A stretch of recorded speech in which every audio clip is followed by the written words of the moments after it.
Hi,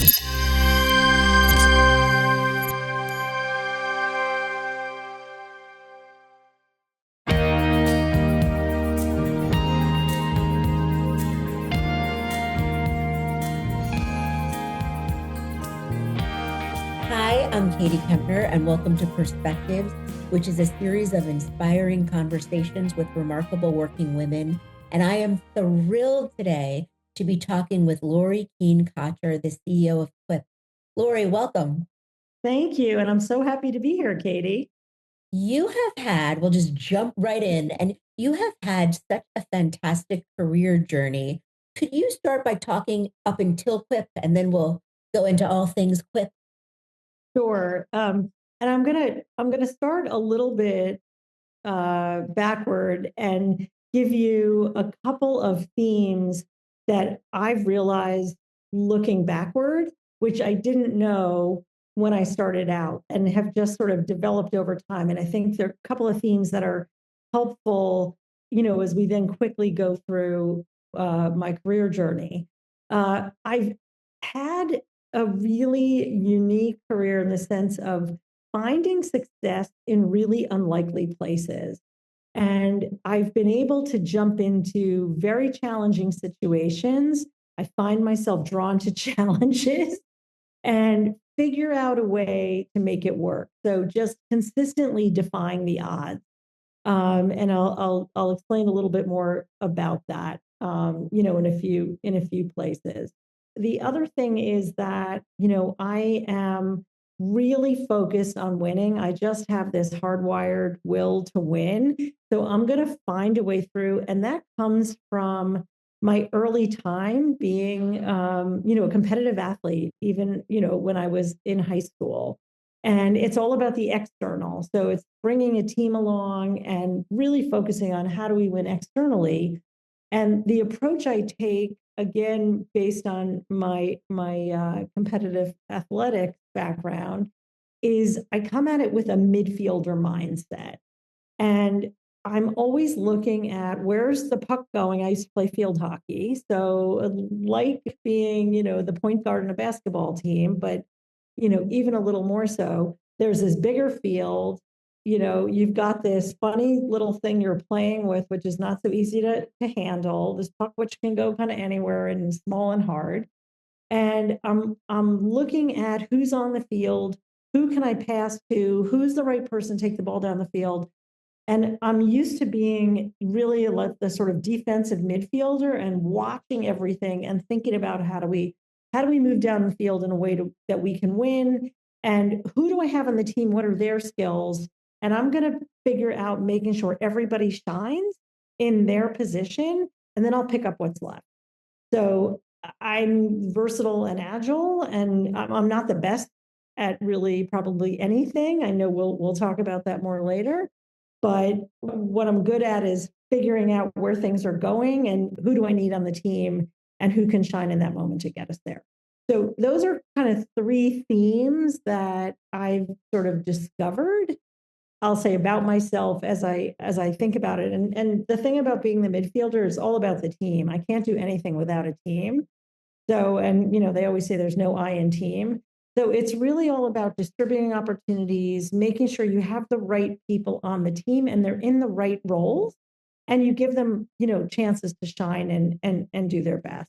I love what you're saying because a lot of leaders say, oh, I should, surround myself with great people. But then a lot of times, especially, and, you're the CEO in this position, so you're at the top, but especially people that are maybe not quite there. On the one hand, they say they want to, and they probably do mean that they want to be around smart people, but a lot of people also feel threatened by smart people. So they don't want to let other people really shine. What I've seen from talking with incredibly smart women like you is that that's a mistake, because showing that you can put yourself around really smart people and you have the best people for each job makes the company shine and you shine even more.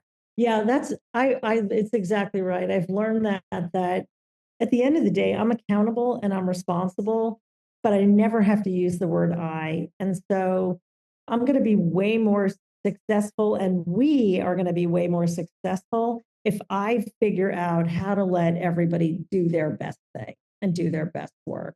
And I think that's something that comes with experience and growth over time. And, when I was younger, trying to take more on my own shoulders, trying to just sort of figure it out, and then realizing, oh, I'm gonna, making a bunch of mistakes, and then realizing I can get help. Yeah. Getting help is a good thing. It's not a bad thing. It's actually a sign of strength, not a sign of weakness. So quickly then, take us through your So career trajectory up until now. yeah, it's so varied. I've had pretty much every seat at the table in a really wide variety of circumstances, starting with post college being a banker, investment banker, typical big investment bank analyst training program. Went back and got my JD MBA, came out and went to McKinsey, stayed at McKinsey for 15 years, which is an awfully long time in McKinsey years because the average is 2 years. And I was a partner there for roughly half that time. And then went to a 10-year stint as, I'll call it, a chief marketing officer type. That wasn't always the title, but that was essentially the role with different flavors. Starting first at Pfizer Consumer, where I led all the global brands, $5 billion business. I had never done marketing, but here I am, the lead marketer. I'm the head of marketing for a $5 billion consumer business, and leading the global brands, which included Listerine and Nicorette. And then went on to, after Pfizer, went to Lehman. That was probably the weird sidestep, but I wanted to be back in New York. Pfizer was in New Jersey, and I wanted to expand my set of marketing skills and categories that I could play in. I'd always done consumer at McKinsey, and then obviously Pfizer was consumer healthcare. So I went to financial services, and then Lehman went under, which was kind of crazy. And Pfizer had gotten bought by J&J, so that's why I left there. So now I had two situations I never thought would happen. I might have stayed at Pfizer forever. And Lehman, I was kind of just getting going. I'd only been there a little bit over a year when Lehman went under. So it kind of makes you realize a lot of things can happen are not about you. There's all sorts of externalities, and you have to be ready and able mentally and just professionally. You have to be ready to, take that next leap and be nimble and agile. And then I went to Godiva, which was amazing as the CMO. And the again, timing was great because their prior CMO, had just departed. And so if Lehman hadn't went under at that exact moment, I probably never would have been the CMO of Godiva. So that was incredible. Was there for about 4 years, and then took another, career shift, went to private equity, and was at L Catterton on the operating partner team. And my goal at that point was to run one of their companies. And it's always just a question of, is there the right seat at the right company at the right moment? And then I got a call completely separate. I had, put my hand up for one or two things. Got a call from a recruiter about Hello Product, so nothing to do with El Catterton, and got recruited, to go lead the company. So went over there. So that started my what's been roughly 10-year stint as a CEO. So went over there. It was a crazy situation. It was tiny, 2-year old founder, very, very creative founder, still there. Did not, it was the first time I did not know the people hiring me. Every other role, I'd been hired by people who knew me, and that's why they took a chance, even though I wasn't the exact right background necessarily on paper for the role. So this was the first one, my first CEO time. And here I am doing this with people that I did not know. And it was a really tough situation. The company had just run through a ton of money, and we were managing for cash for 2 years. We were literally not in a great stable situation. And there I am, my first time, being a CEO, dealing with the investors. Very fortunate to have really patient, well-heeled investors. Really fortunate to have an incredibly talented founder, super creative, different skills than I had, but who also wasn't so happy to have me there, didn't think they needed me. So kind of some things to deal with there. And we were able to find our way, and this is the finding success in unlikely places. We worked our way to a great place. We just kept putting out great product. When I joined, we didn't have the right product. We didn't have the right distribution. We didn't have the right marketing or the right marketing team. And so when we kept working on all those things, and it was a clear focus on the consumer, learning what the consumer wanted, matching that up with the right white space of new product, and then launching some amazing, amazing products. And we built it from a million to almost 100 million over 6 years, and turned it into a profitable, great gross margin, great business. And Colgate acquired us in year 5 for the highest revenue multiple ever in the category. So, and it's still, Hello's still doing really, really well, under Colgate's ownership. So, that was exciting. And so then, had loved that experience, loved doing it, wanted to, still do it again. Went to the Shade store, as the CEO, kind of not ideal timing from a market standpoint. Joined in end of 21.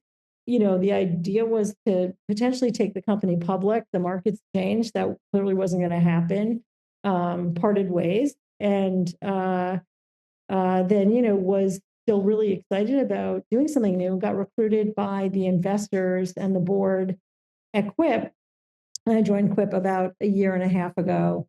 And similar situation, a lot to unpack, a lot to do, a lot of opportunity, and a lot of exciting things, ahead of us. Changed the strategy, changed the positioning, launched our best new products, 2 of our best new products ever. It was the same thing, really understanding what the consumer wants, creating a really strong product pipeline, launching it, doing great marketing with this new positioning, great retailer partners, just incredible partnerships, with our leading retail partners, and just really building into something that's really special. And I tell everybody here, we have such a special opportunity, and we're just at the beginning. We're just at the beginning of our journey. About a year in. So I've done a lot of different things, and along the way, I've been on boards. I'm on the board of Freshpet, which is a public company. I've been on the boards of many private companies, not for profit. And so I've had all these different seats at the table: the CEO, the CMO, the board level, and that's and all these different experiences. I feel like all usually come together to inform my viewpoint and help me think through the right decision at any time. I mean, that's amazing. And I have a few questions from there. One thing really is, career moves can be very unsettling, whether you choose to make them, which for many people is a luxury that they may or may not be able to do, or whether they're forced to make them. So, do you have any advice for someone who is either contemplating a career move or in the middle of one, not by their own choice? Sure. I know it's a great question. As I was leaving McKinsey, which was really the first place that I was leaving, and I'd been there such a long time, it was kind of a daunting prospect to think about, what do I do next, right? Like, and you have a lot of different options, and you have to define it. I was very fortunate at that point in time when you're a partner. They basically paid us for a year of off ramp. So I was able to spend this time networking and figuring out, nobody tells you, figuring out how to do a job search, at a senior level. So I came up with a couple of tips that I often share with people. I would say the first one is, if you're approaching a job search, whether you have to or you want to, and I've been in both. I mean, look what happened at Pfizer. We got sold, and I had to, there wasn't the right role for me there, so I had to go find something else. And Lehman, we went under. So, I was one of those people walking out the door with boxes. Or if you're leaving, a wonderful, secure place, like McKinsey or, some other amazing place, it's to not approach it as, a job search with just an endpoint. I really sort of redefined the process in my mind. And I said, this is, especially at McKinsey, this is the beginning of a wonderful networking and exploration opportunity. And I need to start building an external network that could serve me forever. And so I really approached it much more from a how do I explore and what are some smart ways to explore things? And so one of the things that I did to sort of figure out how will I get somebody to talk to me who might not want to talk to me, you do not go and say, "Do you have a job for me?" That is death. Nobody will talk to you. But what you can do is if there's some other role you're looking at or considering or even thinking about, you can call somebody who, and maybe even people you don't even know, and especially now with LinkedIn, say, "Hey, I'd love to get your advice. I'm thinking about XYZ. I know you know about this. Would you give me some advice?" And most people love to give advice. So that was one of the things that I figured out, which has also served me really well. And then, just helped me create, a set of people, networks, and they change over time that, I often go to get advice in lots of different times. So I think it's to shift it on its head and find the positives. And I'm outgoing and I love talking to people. So as you could probably tell, so I get really energized by a job search. But even if you don't, I think there's just so much opportunity to have it feel more comfortable and to find ways to shift what you're doing. And then the other thing is to potentially take on consulting assignments or do some work for free for people. A lot of times if I'm in between roles, I'll just offer to help somebody with something. And that's another thing is I'm always looking to help people. And I feel like if I'm out there offering to help, eventually something good will come of that. It doesn't have to even be in that relationship. It's just, good things come, I think, to people who, will give. And so I just have always approached things that way is like, how can I help somebody? So it's not so much how can they help me? How can I help them? So those are kind of two perspectives that I take on the process. I love that. And it's very nice to hear someone who has achieved your level of success say that because it's really giving back. You said something earlier that I want to go back to because I think, and I'm about to forgive me because I'm about to use a gross generalization, but you said that some of the jobs that you got, maybe you didn't seem like the right person on paper, but you got them anyway. And I've over the years of talking with my guests, a lot of women will say, women, and I am using the caveat that this is a generalization, but that women are more inclined if they're looking at a job that they're not 100% qualified for, or they're in a company and they hope to have a promotion, but they maybe don't have all the skills, they won't apply. Where a man, if he has like maybe 65% of the skills, will just go right in. So I Yeah. wonder if we could talk about that a little bit. I mean, how did that work? How did you go about it if you thought you weren't maybe totally qualified, but you wanted to put your hat in the I ring? had in the ring. Yeah, it's and it came back for me to relationships, as I said. I love networking. I love chatting with people.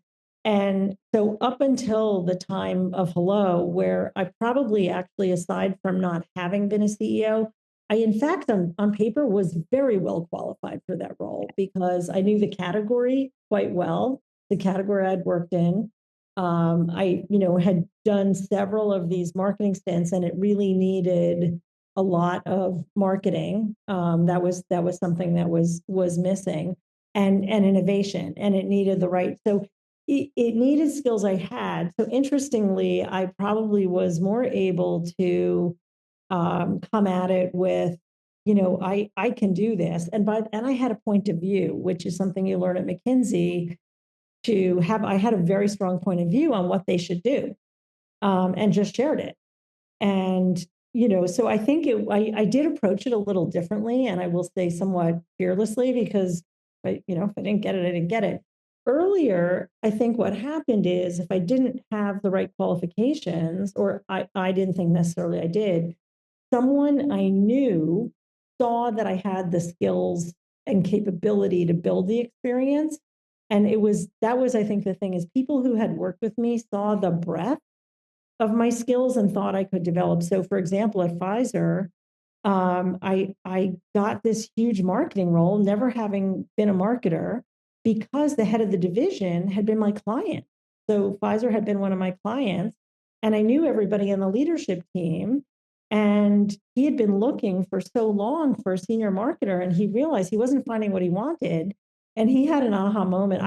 This is actually how this happened. I contacted him. I knew they were just having done this merger with Pharmacia. And I contacted him and I sent him the resume of somebody else for a sales job. And I said, don't know if you need anybody, but here I am. I'm helping you. He calls me the next day and said, whoa, what are you doing? And I said, well, I'm looking. He said, well, do you want this role that I have, which was this head of marketing role? And I said, sure. So we like literally within 2 weeks, but he knew that he said, you know what, I've been looking for a marketer, but I realize I need somebody with influence skills and collaboration skills. I have enough marketers on my team, and I need somebody who can build things and who can work with a lot of people. It's one of those roles in the middle. And so he was rethinking it and realizing I had some skills and that I could build the rest or get the rest from the team around me. So it did take a few instances. And interestingly, they were all men. And same, my boss at Godiva, when I showed up out of Lehman, and he said, hey, come have lunch and I'll offer to help you, which was lovely. I knew him from McKinsey, and stayed in touch with him over the years. And I come have lunch, and he said, and by that point I knew he was looking for a CMO. And so he said, well, what are you interested in doing? I said, I want that CMO job. And he's like, really? Why do you think you're qualified for that? And so then I was able to go through everything I'd done at Pfizer, and the collaborative influencing, and I had built a lot of marketing skills. So he just hadn't thought of me that way. But then, after a lot of interviews, he did literally 14 references himself. I am not kidding. And, the other people on the team who I got to know, because I interviewed with everybody in the team, felt like I would be the right person. And it was one of the most exciting and most, glorious and fun jobs I've ever had. So it sometimes just takes somebody sort of looking at things differently, or seeing something in you that maybe you didn't even see. So, to that end, do you think it's better to be more of a Swiss Army knife type of person who can do a lot of different things and can see a lot of different things, or to really specialize in something? I think either can work. Mhm. For me, I've always been the more broad, doing a lot of things, and not really truly a specialist. While I lean into marketing and innovation and anything consumer customer facing, because that's what I love and mostly where I've spent time, I still wouldn't even call myself anymore a specialist really in anything. And as a CEO, you need to be a generalist. You need to know what you're stronger at and what you're not as strong at, so you know how to deal with each of those pieces differently.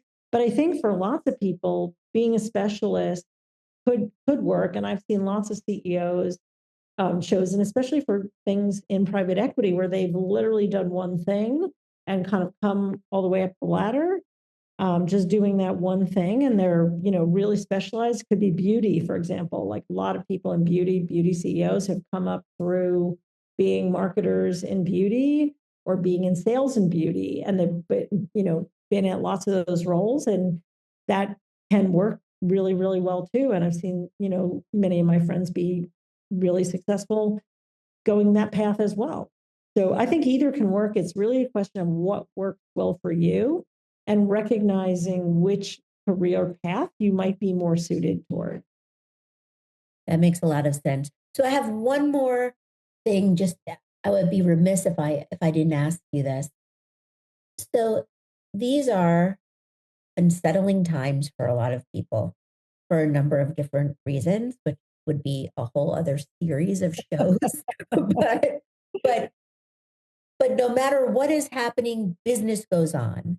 And I'm wondering if you can share with us any leadership tips on, on how you've been able to create such a thriving culture in uncertain times where everyone, and I hear a lot about your company and how wonderful it is to be a part of it, you know, how people can understand the vision moving forward and feel as safe as they can in these times.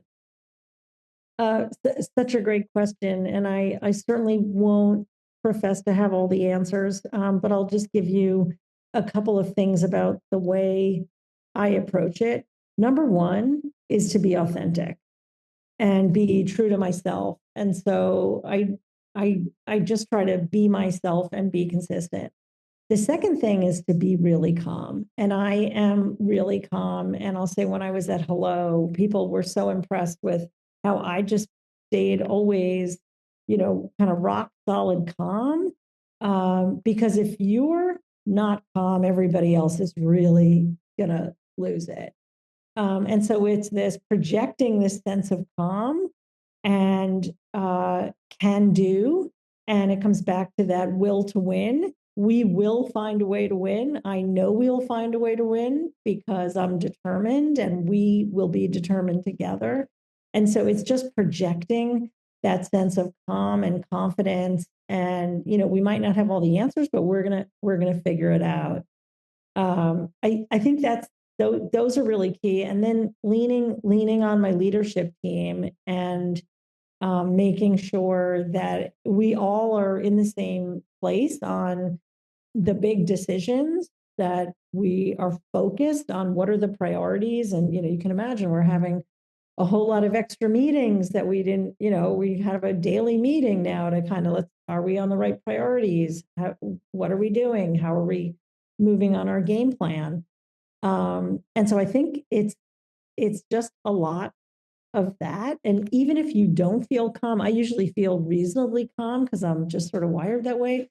But even if you don't feel calm inside as a leader, you have to project calm and you have to have a big smile on your face and you have to project this is all going to be fine. So I think those are, but in the way that authentically works for you. I love that advice. And just to end, you've given us so much to think about, but just to end, is there one piece of advice that has really helped you through your life and your career that you could please share with us? You're gonna laugh at this. Choose your spouse wisely. That is the single most, that's the single most important thing. They're really your partner, hopefully in all regards. But choose, and I've been so fortunate and have a multi-decade marriage. And, we were very, very young. We met in college. And, my partner has really been a partner in all regards. But I think that's probably the one most important thing. Amazing. Well, that is terrific advice. It took me 2 tries, but the second time was a charm. And I'm glad it's working for you. And Great. thank you so much for talking with us. Thanks, Katie. Love being here. And thank you for listening.